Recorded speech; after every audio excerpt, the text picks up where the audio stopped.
हर heat stroke बुखार नहीं होता और हर बुखार को हीट स्ट्रोक समझ लेना भी जानलेवा हो सकता है।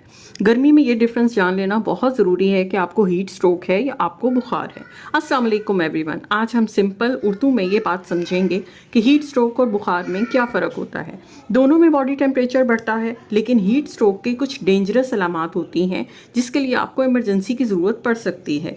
इस वीडियो में हम जानेंगे कि हीट स्ट्रोक क्या होता है, फीवर क्या होता है, दोनों में क्या फ़र्क है, इन दोनों की अलामात क्या हैं और इमरजेंसी में क्या करना चाहिए।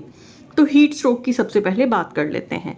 हीट स्ट्रोक तब होता है जब बॉडी का टेम्परेचर ज़्यादा बढ़ जाता है और बॉडी खुद को ठंडा नहीं कर पाती, या अक्सर बहुत ज़्यादा गर्मी डायरेक्ट धूप, पानी की कमी या गर्म एनवायरनमेंट में काम करने की वजह से होता है।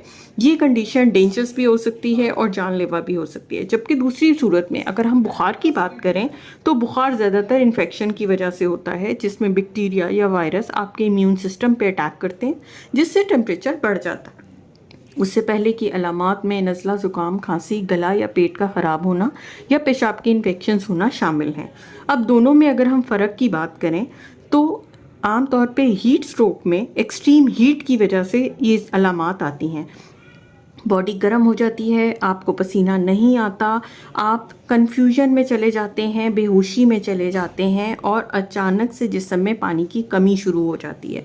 जबकि अगर हम बुखार की बात करें तो उस सूरत में पेशेंट को ठंड लग सकती है, चिल्स हो सकते हैं, स्वेटिंग हो भी सकती है, उसके साथ ही पेशेंट को नाक, कान, गले का मसला या पेशाब या पेट की अलामात आ सकती हैं।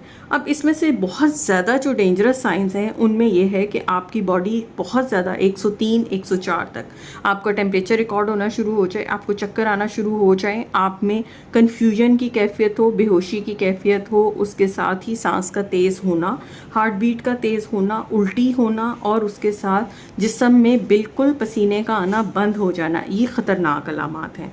अगर इस तरह की कोई बात है तो पेशेंट को फौरी तौर पे करीबी हॉस्पिटल में ज़रूर लेके जाएं।